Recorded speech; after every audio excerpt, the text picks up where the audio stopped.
Desde Atlanta. Vamos a analizar el tema con mi invitado. Le doy la bienvenida a Conclusiones a Luis Fleischman, profesor permanente de Sociología y Ciencias Políticas en el Palm Beach State College en la Florida y analista político. Bienvenido, profesor. Gracias por acompañarnos aquí a Conclusiones.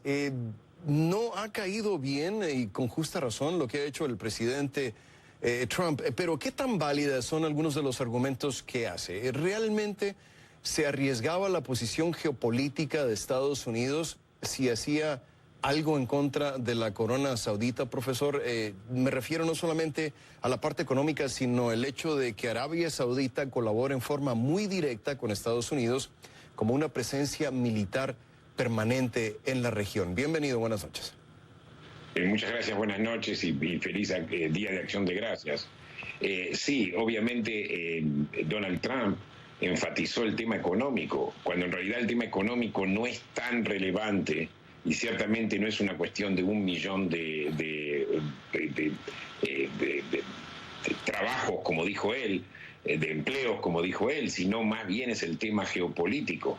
En este momento estamos en una situación donde el gobierno norteamericano está buscando contrabalancear el poder de Irán y Arabia Saudita es un aliado importante en esto.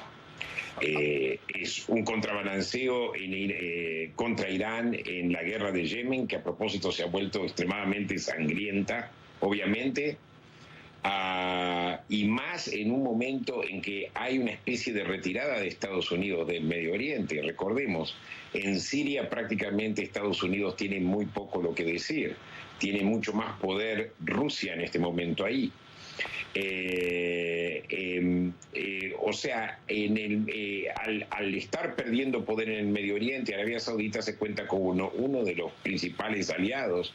Entonces el dilema del Trump yo lo entiendo perfectamente bien. La excusa de que es un beneficio económico es obviamente no es incorrecta, pero que son como un bien estratégico para Estados Unidos, sí, y por eso yo comprendo 100% la actitud del presidente Trump.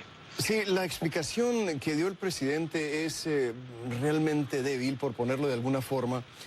Muy débil. Y en la cuestión de manejar estas situaciones con gobiernos tiránicos en diferentes partes del mundo, bueno, la historia en América Latina, profesor, usted lo sabe mejor que yo, Estados Unidos tiene un largo historial de haber colaborado con dictadores en América Latina. Lo que pasa en Arabia Saudita no es necesariamente diferente, pero quisiera preguntarle esto para cuestiones hipotéticas, pero también para ver cómo hubiera reaccionado Estados Unidos, por ejemplo, si esto hubiera pasado cuando Barack Obama era presidente, si esto hubiera pasado cuando George W. Bush era presidente, ¿hubiera sido la misma decisión, pero quizá explicada de una manera diferente, profesor? Totalmente hubiese sido la misma decisión, explicada totalmente diferente. Yo pienso que la torpeza de Donald Trump y la impulsividad de Donald Trump es lo que hacen a su campaña peor. Y esto crea una dificultad. Por ejemplo, uno siempre puede volver, y volviendo a tu punto, uno siempre puede volver a lo que pasó en los años 70 y el apoyo que Estados Unidos dio a cierta dictadura. Pero eso yo pienso que no tiene que ser el criterio. Cada criterio es diferente. Si Estados Unidos toma una posición radical de derechos humanos, obviamente tiene que contrabalancearlo frente a los intereses geopolíticos que tiene Estados Unidos. Yo obviamente no justifico a la dictadura saudita bajo ningún concepto. Pero recordemos que esta dictadura saudita ha cambiado. Antes los árabes sauditas eran los que estimulaban, por ejemplo, al radicalismo islámico, cosa que esto ya aminoró y en este momento Qatar es el que promueve más y financia más las incubadoras de terrorismo islámico. Arabia Saudita en este momento coopera con Israel y coopera con Estados Unidos para contrabalancear el poder de Irán. Arabia Saudita se encuentra con un discurso un poquito más avanzado, si bien, digamos, el príncipe Salmán obviamente es torpe y el asesinato de Khashoggi fue una torpeza y obviamente él mandó matar a Khashoggi, Pero pese a eso, a mí me parece que renunciar a Arabia Saudita cuando está cumpliendo un papel así es demasiado. Es tirar al bebé junto con el agua. Ahora, pero sí hay que presionar a Arabia Saudita para llegar finalmente a un acuerdo de paz en Yemen, porque el derramamiento de sangre es imposible ya. Y por otro lado, presionar a Arabia Saudita para que contribuya positivamente a las relaciones entre Israel y el mundo árabe, y quizás, si se puede, también a solucionar el problema árabe-israelí o árabe-palestino. Ya en este momento han tomado un paso importante, que fue simplemente el negar visas a palestinos que tienen pasaportes temporarios, que es una forma también de reducir el estatus de refugiados de los palestinos, que hasta ahora ha sido totalmente profesor, abusado.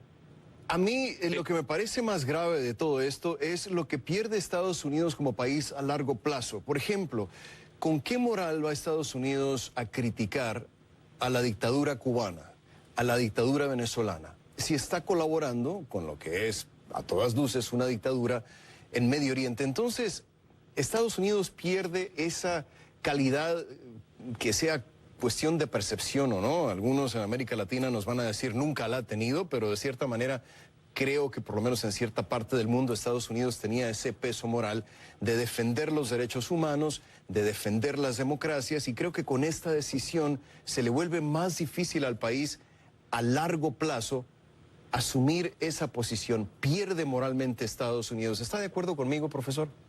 No, porque en el tema de Cuba y de Venezuela, el tema de los derechos humanos primero tiene implicaciones sobre Estados Unidos por el número de refugiados que vienen de Venezuela y que vienen de Cuba. Segundo, tanto como Cuba como Venezuela son abiertamente enemigos de los Estados Unidos.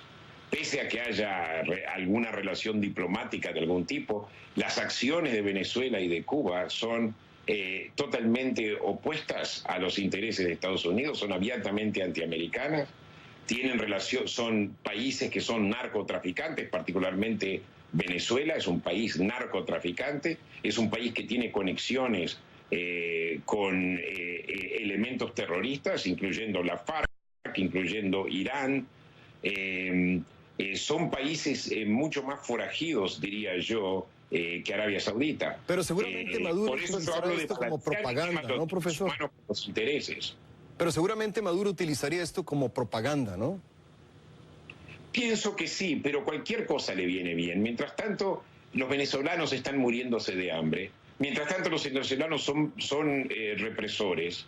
La misma semana que Khashoggi fue asesinado, hubo un activista conocido venezolano que fue asesinado y fue disparado del 10º piso para abajo por las fuerzas venezolanas, y ni siquiera tuvo la misma publicidad que tuvo el caso Khashoggi.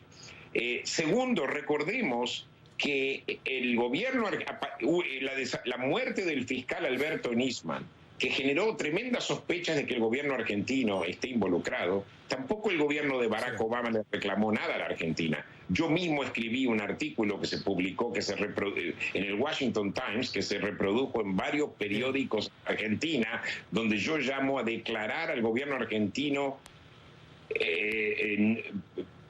entidad no grata hasta que no se aclare el tema del asesinato del fiscal Nisman. Sin embargo, tampoco se hizo nada.